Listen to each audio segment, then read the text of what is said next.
The Ottoman Empire of the early 19th century stood at a decisive moment in its long history. Years of internal weakness, military decline, and failed reform attempts had left the state vulnerable to external threats and domestic unrest. It was in this challenging context that Sultan Mahmud II emerged as a reformer with a clear vision to restructure the empire from within, strengthen central authority, and modernize the state along European lines. Mahmud II, ascending the throne in 1808, inherited the lessons of his predecessors. He witnessed firsthand the catastrophic failure of Selim III's reforms and the violent resistance that followed. The failed New Order army and the Janissary revolt of 1807-1808 had demonstrated the dangers of attempting rapid reform without consolidating political authority. Unlike his predecessor, Mahmud understood that any meaningful transformation required careful planning, patience, and decisive action against entrenched interests. Central to Mahmud's strategy was the gradual centralization of power. The Ottoman Empire had long relied on a decentralized system in which provincial governors, military elites, and religious authorities exercised significant autonomy. While this arrangement had once allowed for efficient governance over a vast and diverse territory, by the 19th century it had become a source of fragmentation. Provincial leaders often acted independently, diverting resources and undermining the authority of the central government.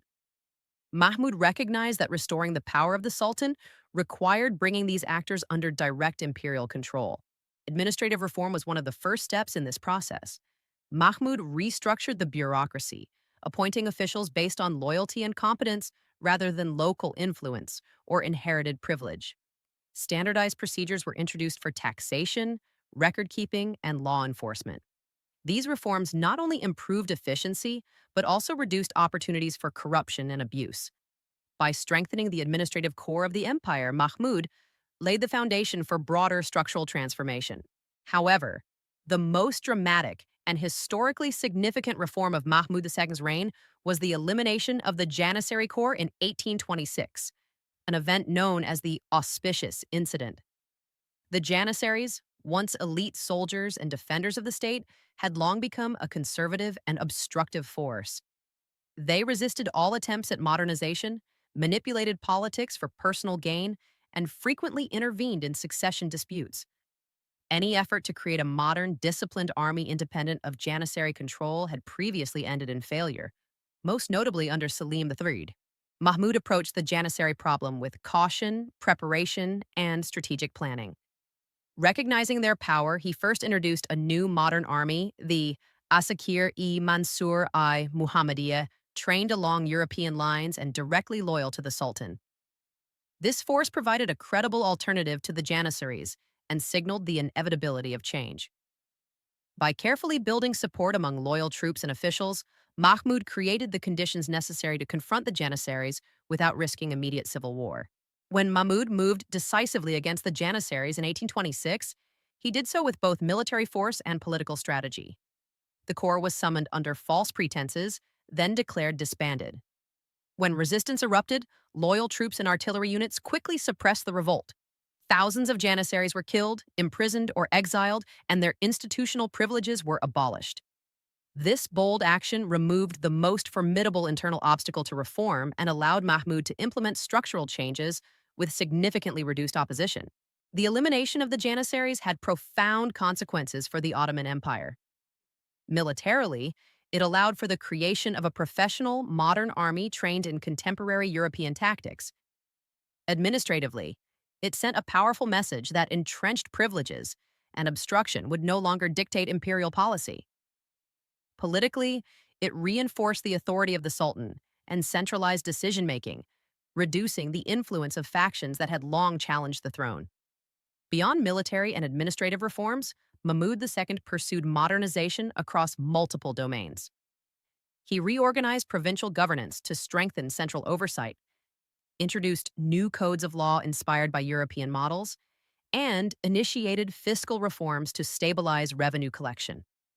Cultural and educational reforms followed, including the establishment of new schools and the promotion of modern sciences, signaling a gradual alignment with broader European norms while maintaining Ottoman identity. Mahmud's approach combined pragmatism with vision. Unlike Selim III, who attempted rapid, top down reform without consolidating political power, Mahmud moved cautiously, building support and eliminating threats methodically. He recognized that reform in the Ottoman context was as much a political challenge as a technical one, and that lasting change required both enforcement and legitimacy.